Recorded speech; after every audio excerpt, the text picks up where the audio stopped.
All right, Shalom. This is Parathon of the Great Millstone Houston Camp, back with another lesson to edify the elect of the nation of Israel. The Israelites are the so-called Negroes, Latinos, and Native Americans, and also the Israelites are scattered throughout the four corners of the earth. So you have Israelites looking like other nations. All right, not just standard. Not every Israelite look like a so-called Negro, Latino, and Native American. Before I begin, I want to give all praises and glory unto Yahweh, Ba'ashem, Yahweh Shah, Ba'ashem Rechakadash, because without Yahweh, while Yahweh Shah, waking up to the truth, which is our salvation, okay, we enduring to the end, it would be impossible. So Yahweh is whom the world innately called God. Yahweh Shah is whom the world innately called Jesus Christ. And they are the powers of Israel. Double honors to the apostles and elders of the great millstone. Peace, blessing, and salutation unto the elect. The elect consist of 144,000 in a great multitude. All right. The Most High have sent forth the prophets, which are of the 144,000, which are all men, to gather, to raise up, and to gather up his elect.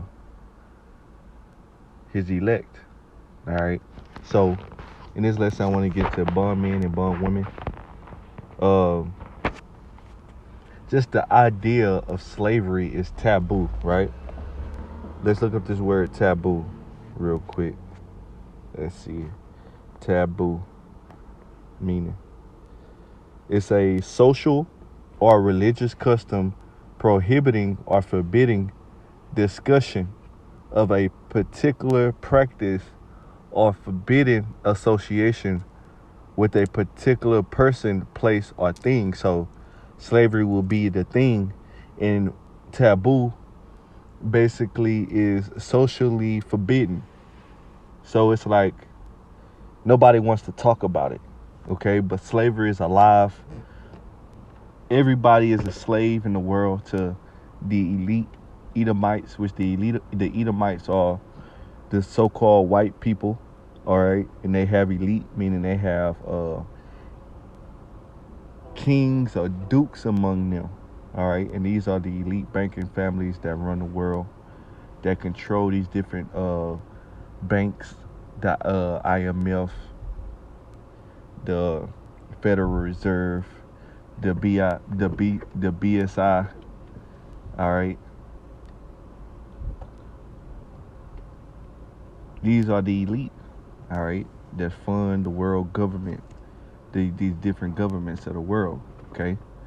What the Most High prescribed in the time to come is that his chosen people, the Israelites, will subdue through Yahweh, will put into captivity all the other nations of the world. Right now, the current state, due to prophecy of the Israelites, is slavery. All right, but that will be overturned when our Lord Yahweh comes. Okay, the Son of God comes on the chariots to deliver his people and deliver unto the Most High his kingdom, and the Israelites will be joint heirs with Yahweh his kingdom, ruling over all the nations. All right, so right now slavery is like a thing that's going on, but it's not talked about. It's kind of hid. All right, Esau is very cunning, subtle, so he has the people thinking that they're free, but we in slavery, man. All right, especially the Israelites and all the people of the planet. Okay, especially the Israelites, though, we get it the worst. All right, slavery didn't end with Emancipation Proclamation. It just was transferred from the southern states to the more industrial north of the United States. And around the world, people are going through hell. All right, people are going through hell, worse condition that the American people can't even understand. But as for Esau, when he's taken down out of power, he's going to get the worst of slavery. All right, they, as a nation of people, they will get the worst in our kingdom of slavery. After 1,000 years, they will be destroyed off of the face of the earth. All right. So let's get into some of these precepts.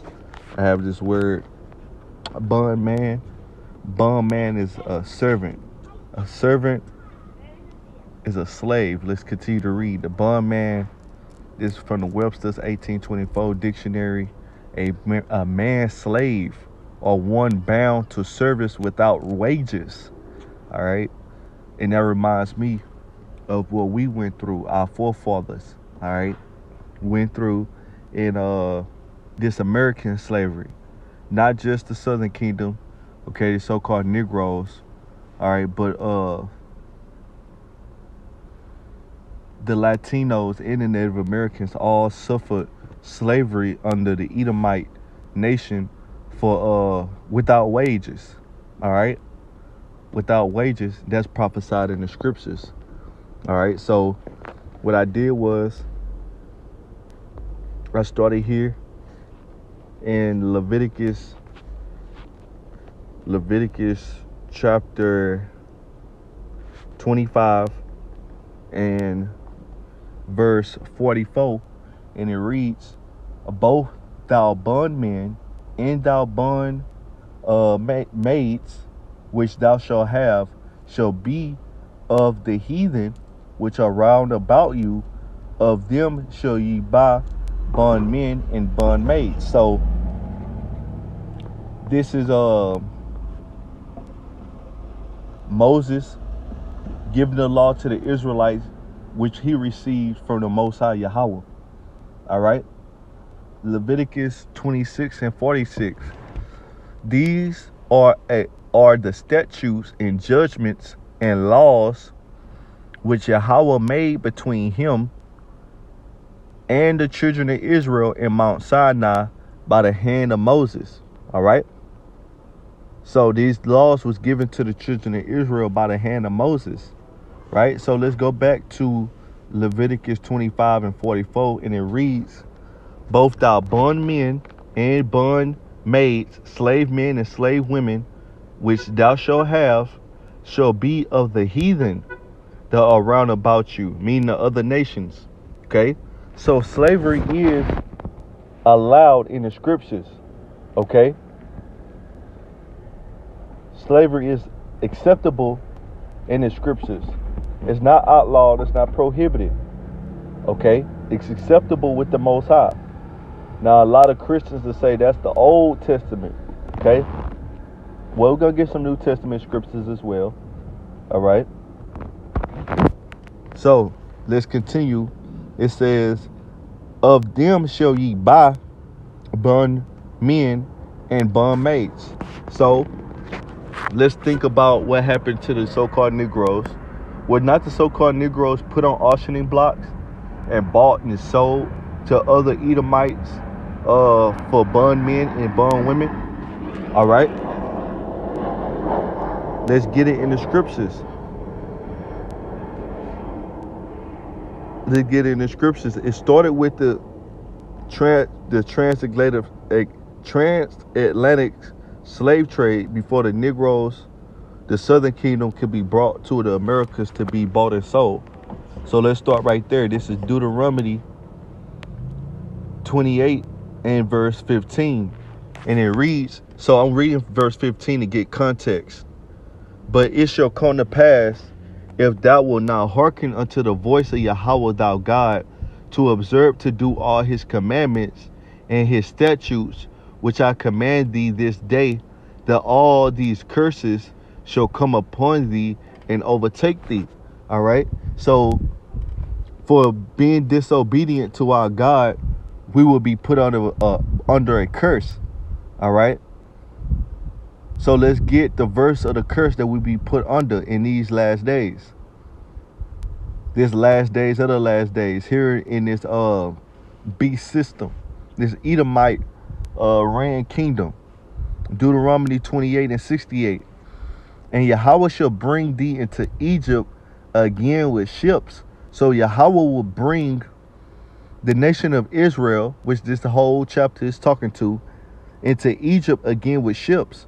Now, when Israel, okay, sent his sons to go to Egypt during the time of the flood, well, not flood, the drought, okay, the dearth,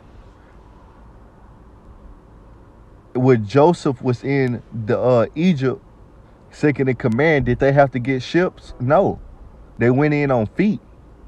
All right, you don't need a ship to get into Egypt from our homeland. So what Egypt is this talking about? This is spiritual Egypt. This is talking about America. All right, because Egypt is double straits, going into being bondage. All right, going into a place of bondage. All right, Martazarium in the Hebrew, okay, which means double straits, which basically goes into bondage. All right, so Yahweh shall bring thee into Egypt, bondage again with ships. This is the cargo slave ships. By the way whereof I spake unto thee, thou shalt see it no more again. As this is seeing it no more again is talking about the land of Israel. And though you have Israelites in the land, it's talking about being set up as a nation in the land. Okay. And there ye shall be sold unto your enemies for bondmen and bondwomen, and no man shall buy thee. So the nations are supposed to be the slaves, and we are supposed to be the slave masters or owners. But since we disobeyed, we was made the slaves, and they was made the slave owners. Okay, as far as the Edomites and the other nations got us into slavery. All right, and it says no man shall buy thee, meaning not no man should go to the auctioning blocks and purchase you, but meaning no man shall deliver you or save you from that condition.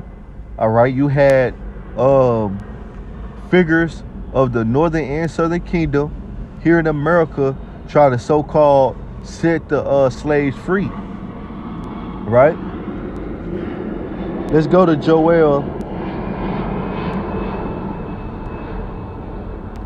Let's go to Joel chapter 3 and 3. Joel 3 and 3. And they have cast lots for my people. What is a lot? Define what a lot is. And a lot is a large amount, a fair amount, a good, great deal, a great qualities, abundance, wealth, a large number or amount. Okay. Let's do this.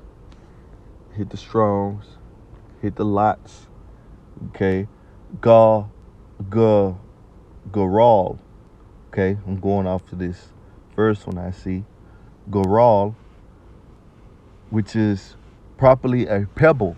All right. Pebbles and rocks was used to get the right measure of balance when it came to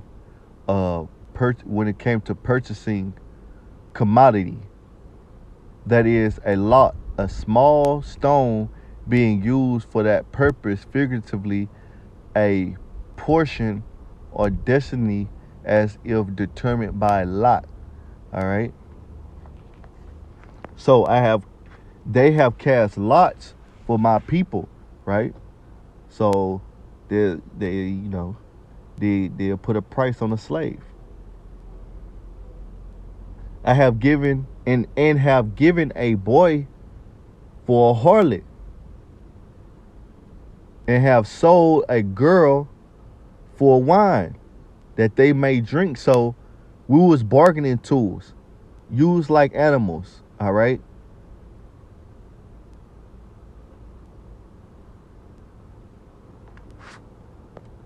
It says Joel, let's continue.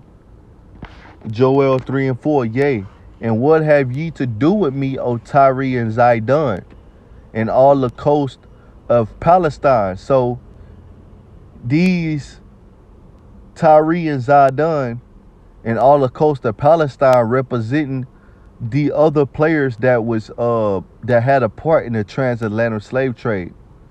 Okay, which is so-called Africans and the so-called East Arabs. Okay, them Ishmaelites, that's what they do. They buy and sell. They trade slaves, spices, and shit. Okay, that's what they do. It says, "Will ye render me a recompense?" A recompense is a payback. All right. So these nations, they paid the Israelites back for what we did to them back in the time of Joshua, King David, the judges, all right, King Solomon. They remember. They know who we are. Okay? And if you recompense me swiftly and speedily, will I return your recompense on your head. So these nations are about to be paid back for what they've done unto the children of Israel. Let's get Obadiah 1 and 15. For the day of Yahweh is near upon all the heathen. What's the day of Yahweh? That's when Yahweh gives the commandment to Yahushua, and Yahushua rolls out. Okay? They load up and roll out from the heavens and come down during the time of World War III to deliver the elect of the nation of Israel and destroy and put in subjection you other heathen nations. Okay? It says, as thou hast done, it shall be done unto thee. Thy reward shall return upon thine own head. So you return the favor, the favor to us, we're going to return the favor back to you, and then that's when it's going to stop. All right? You used us, but that's wrong in the Most High eyes, right? Even though he had it to be done for you nations to usurp the authority over us. That's wrong. That's out of order, because the Israelites were set up to be the rulers of the earth.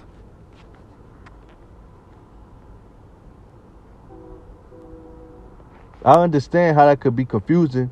Well, you put us in slavery. Two wrongs don't make a right. No, you wrong for putting us in slavery. Not us, you. Okay? This is 2nd Ezra chapter 6 and verse, let's see, 54. It says, and after these Adam also, whom thou madest Lord over all thy creatures, of him come we all, and all the people also whom thou hast chosen. Okay? So we all come from man. We all come from man, even the ones that the Most High chosen out of men.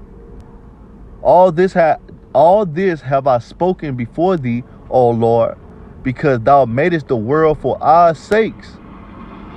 Whose sake? The Israelites' sake. All right? Ezra is the Edomite. Salakia, that's slip of the tongue. Ezra is an Israelite. All right?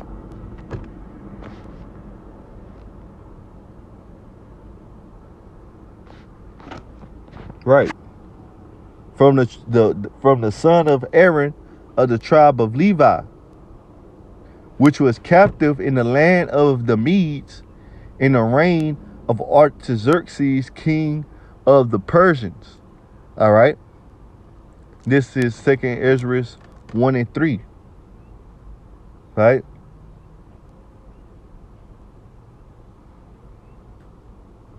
So let's go back.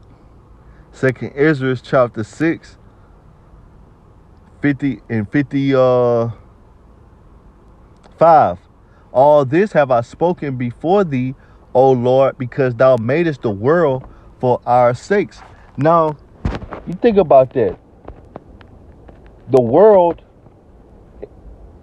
was made for the Israelites' sake. Think about all the stuff in the world. It was for the Israelites. It's for the Israelites. You think if it was made for us, we supposed to enjoy it? We're supposed to enjoy it, right? Why are we not enjoying it? Because we read the curses. Let's continue to read in 2nd Ezra 5 and 6. 2nd Ezra 6 and 56. As for the other people which also come of Adam, thou hast said that they are nothing, but be like unto spittle, and has likened the abundance of them unto a drop that falleth from a vessel. So if you have a bucket and you have, that's considered your vessel,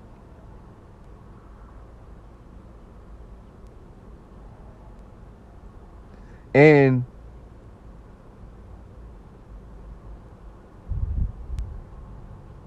Salakia. So you have a vessel fill up with water and a drop come out of it. You gonna be worried about that drop? That's why the Most High be messing these heathen up. The Most High consider these heathen as nothing. Okay, expendable, extras. Okay, it says, and I believe the scripture says nothing less than nothing in Isaiah the 40th chapter. All right, so the Bible agrees with the Apocrypha. They're one. All right, they're one book before it was, called the Apocrypha. 2nd Ezra chapter 6 verse 57. And now, O Lord, behold, these heathen which have ever been reputed as nothing, their reputation. Let's look up this word, reputed.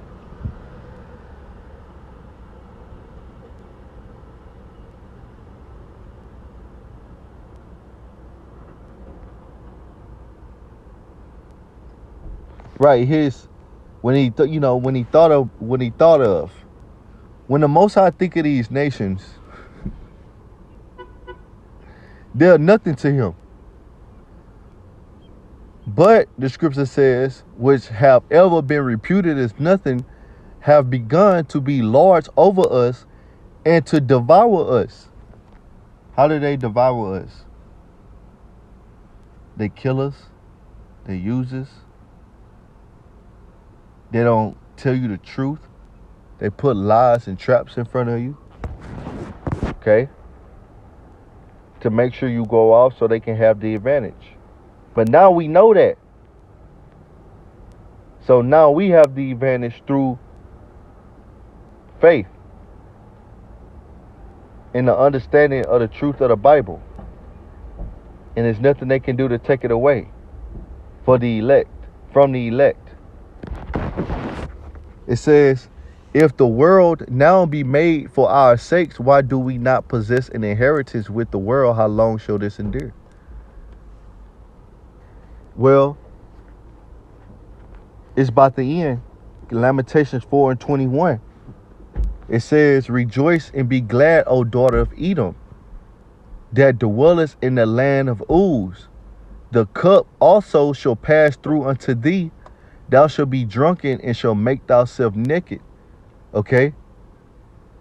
So the cup that's going to pass unto Edom, the Edomites, the so-called white race, is slavery. That's the cup of the curses and slavery. Just catching hell. All right? Verse 22. The punishment of thy iniquity is accomplished, O daughter of Zion. So Ezra asked, how long is this going to endure? Well, the time we living in, this is the last generation where we're going to be under slavery. The so-called Chinese, which in the scriptures are the Moabites, not going to put the Israelites under slavery so they can have a prosperous kingdom. Because all these nations need us. Just like what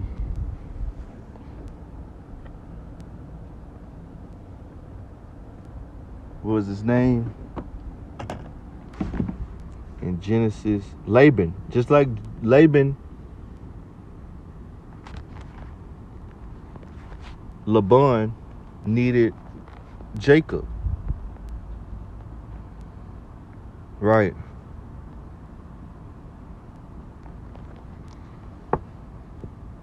to have a prosperous kingdom, just like Egypt had those two prosperous kingdoms when they had the Israelites in captivity. All right. America needs the Israelites here to have a prosperous kingdom, but once we deliver, they're going to be destroyed. All right. Our punishment, the punishment of thine iniquity is accomplished, O daughter of Zion. He will no more carry thee away into captivity. So there we go. He will visit thine iniquity, of daughter of Edom. He will discover thy sins. Yeah. Right now, the prophets are bringing the dirt of Esau out. And then the judgment comes. Okay, because the Most High is the judge.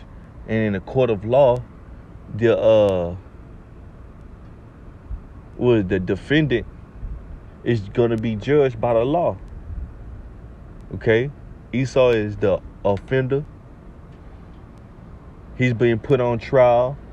You have the those that's there to testify, to give a testimony against him, and then the judgment. All right, and the judgment is written in the scriptures. All right, we're reading the judgment. Slavery. Okay? Let's get that for the Edomites. Slavery. This is Psalms. There's more precepts on this. All right? But we'll be here all day. Okay?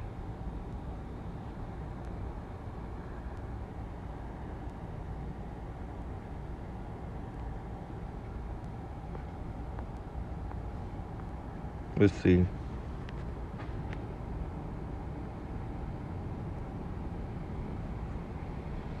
All right, this is Psalms 149 and 5. Let the saints be joyful in glory. That's glory is the kingdom of heaven. All right, when we are ruling the planet Earth under Yahweh and Yahweh and King David, let them sing aloud upon their beds. The bed represents their rest. That's the kingdom.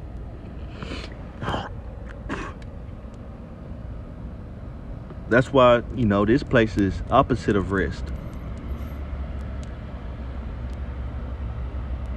This is discomfort. We're catching hell. The kingdom is our rest. That's what we look forward to. Let the high praises of the Most High be in their mouth, and two-edged sword in their hand. All right? So the praises of Yahweh, that's all we're going to talk about and think about. All righteous with a two-edged sword in our hand. This is not symbolic or figurative. This is physical. Okay? To execute vengeance upon the heathen and punishments upon the people. To bind their kings with chains and their nobles with fetters of iron. So your kings, the kings of you other nations, you Edomites, all right? You Moabites, you Ammonites, you Hamites, you Japhites. The kings amongst you, the Most High going to preserve. All right? You're going to hide in your bunkers or whatnot. We're going to come out of them chariots. And once we're going to come out of them chariots, and we're going to establish the rulership of Israel on the planet Earth. It says to bind their kings with chains and their nobles with fetters of iron, to execute upon them the judgment written. Okay, see, like as I said earlier, the judgment is already written. This honor have all the saints, which the saints are Israel, starting with the elect. Praise ye Yahweh. So praise Yahweh for this. Okay, because without him, nothing. Okay, salvation is impossible. All right. So, Lord, when this lesson was edifying, call Allah Yahweh Bashim Yahweh Shah Bashim Kakadash Brakatham Shalom.